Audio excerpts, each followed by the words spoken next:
Hi, folks. It's let's see, it's towards the end of August here, so it's super hot. I don't know how you're doing, but we're looking forward to some cool fall weather here at Cunningham Insurance.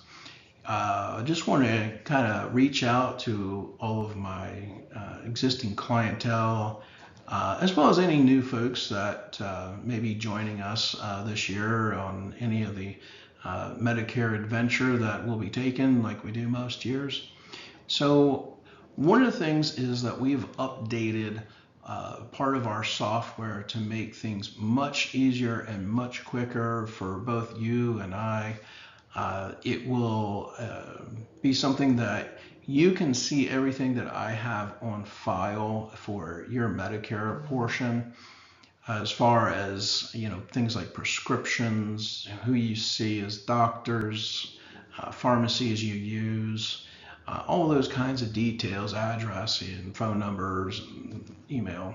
So we're gonna kind of give you a little walkthrough. It's really a very simple process. You will receive an email from me, and in that email, it'll have a big thing to where you can update it, and that's how you'll know it's from me. And it should have my name on it, all that kind of stuff. And everything will be pre-populated, as I say, for current clients. If you're new to Cunningham Insurance, or you're just getting established with Medicare, it's going to be just slightly different. There's really just one more step where you're going to fill in your zip code and your date of birth. It's the only additional step that you see as we'll walk through this together. But I just want to let you guys know that I really do appreciate you all, and we're going to go ahead and get into this walkthrough now. In the walkthrough, you will see things about how to fill things in and what to do afterwards. One of the biggest things that we must have, it's a government requirement, is a scope of appointment. That will be automatically triggered once you've updated this information in the system. Of course, with all of these things, these are all designed to help both of us. So if at any point you do get stuck, you have concerns, don't waste any time being frustrated. We're here to help you, and this is part of the process that we use to make things so much more convenient for you. So anyhow, let's get started. Okay, at this point, you should have an email in your inbox. This is what the email looks like. It's a consumer information request from Search and Save. It should have your name in there if you're an existing client. If you're just using this right off the bat, then it probably won't have that there for you. But you'll go there, you'll update your information.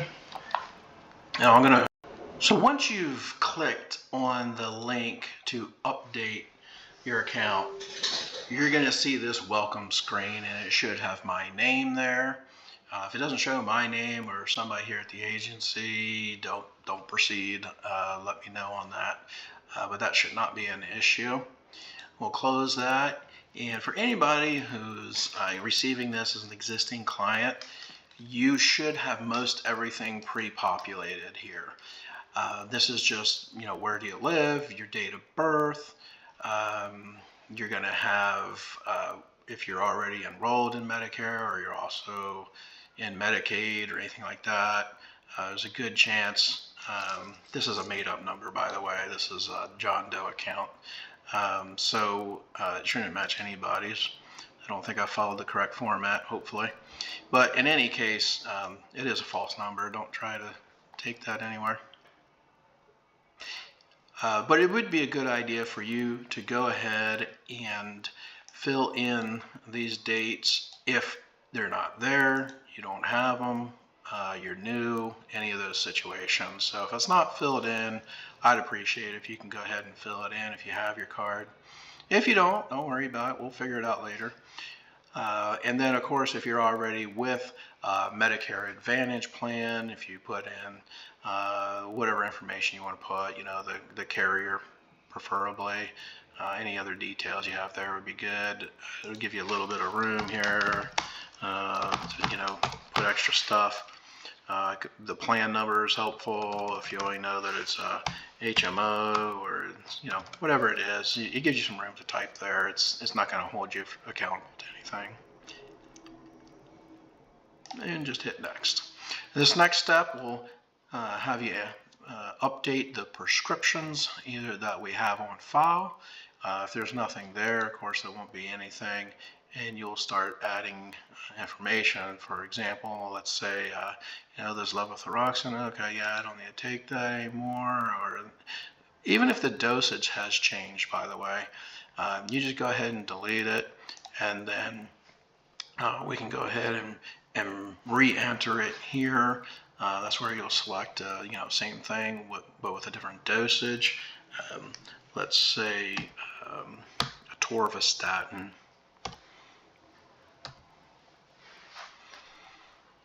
And there's our atorvastatin. And it's going to give us the choice on dosage. We'll just go ahead and pick one at random. Here's 10 milligrams. You want to let me know how you're filling it. So if you're getting, 1 month, taking it once a day, 30, or 60 twice a day, etc. I'm going to put in here that we're getting 90 of these, and I'm getting them on a 3-month schedule.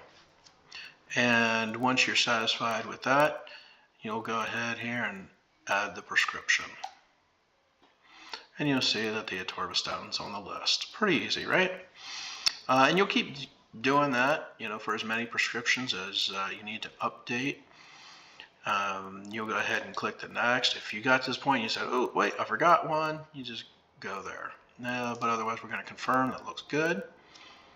Now the next step is picking a pharmacy. Now, if you're mail ordering, when I close this here, you just, you could, if there's something checked or whatever, it might be something that we've talked about in the past where you fill something one-off, or if you do have a pharmacy where you would fill something that's one-off and you want to put it in here, just go ahead and put it in. This step will require you to put in an address. So I can't just put in like a zip code, for example. It's not going to come up with anything. So I'll just use the office address there at 710 South Main Street here in Quitman, and it'll give me a whole list. And as you go down the list, it's going to get further and further away from you, okay? Once you find the pharmacy, you just give it a check. You can put up to 3.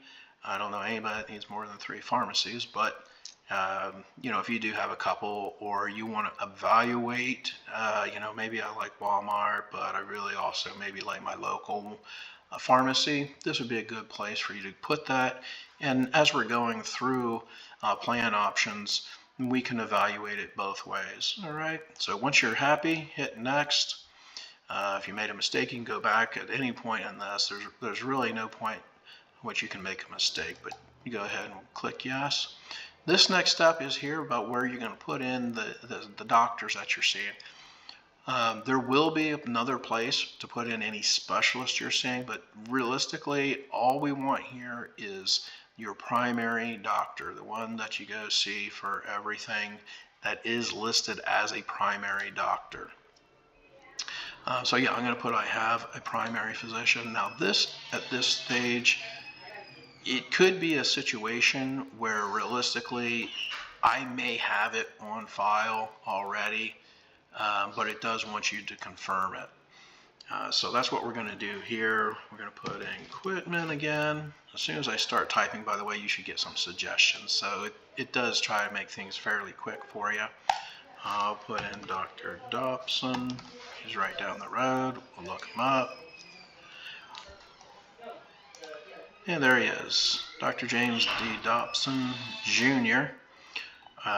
So yeah, once I see him on the list, I'll go ahead and check it. Now, if for some reason you can't find your doctor, your doctor's not showing up, again, don't get overly concerned about it. I can always update these things when we do our review. It's just the more information you give me ahead of time, the better our review is going to go, and it's going to be a more efficient use of both our times. Here's what I was talking about, where you can fill in that specialist, it works exactly the same. You put in the city, state, put in the person's name, and you hit look up, and it should bring up a list. I'm just going to skip that. I'm going to confirm it. Next step here is your preferred hospital. Now, I'm going to give you an example on this, but an emergency room is always covered in network. What we're really scanning for here is we want to make sure whatever you put in here and the plan selection, you can go and see these doctors. We're going to do our best to be able to accommodate you on these things. So I'm going to close this, and you're going to see, like, already we have in here Chris's Mother Francis Hospital in Tyler. So for me, if I'm going to have a procedure, an operation, or whatever, this is my preferred place to go and have that done. Now, if you have multiple, it will let you put multiple. You know, if you want to put in something down in Houston, Baylor Scott White or something, you'll be able to do that. Now, if, let's say, I have here in Quitman, we have an emergency, emergency room, we'll call it, UT Health, part of that network. So I'm just going to put in the UT, I'll look it up. Now, so I could say, yeah, I really want this to be in network, right? And there's my 710 Winnsboro Street, 117 Winnsboro Street. We could select that, but if the only reason I'm going there is that's an emergency, and the only reason I'm ever going there is an emergency, I wouldn't add it. But if it's somewhere where, yes, there's a service I would use of them for a planned event, then go ahead and enter them. All right, once we're happy with that, we're going to hit next. I'm going to confirm my choices. Now, again, going back to, say, that pharmacy and mail order, there is a place here that you can check off that you're interested in mail order. Now, whether you're already on mail order or it's just something you're interested in, just go ahead and check that box, and we can evaluate whether it saves you money or it's just convenient for you, whatever the case is. And, you know, there's dental, vision, transportation, gym memberships, etc. And you can look down the list and see which of these benefits is really something that's, important to you. Once you're happy with that, you'll hit the next button. There'll be a chance for you to review your personal information, name, if there's any misspellings, anything's gone awry, then you can go ahead and make those corrections. Email, which should have got to you by email. But of course, if you're entering this for the first time, this is pretty pertinent information. We will need this, obviously. Phone number, if there's any corrections, you can make those corrections. And when you're happy, hit that next button. It'll give you a chance to go ahead and review everything that we've entered up to this point. And you can see there, you just hit the blue modify button right here. And, if I needed to add that other hospital, or if I needed to change my selections on what I'm interested in, if I forgot a prescription, then I needed to go back to that. If you do go back to that, you will have to go through each step as far as not entering information, but you'll just need to hit that next button and get through the form, essentially. All right, so once you're happy with it, you'll just hit that next. You're going to confirm that everything is the way you wanted it.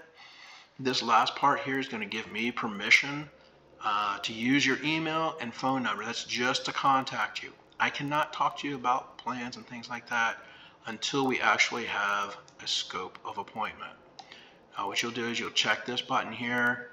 You'll hit the submit. It'll give you a thank you information.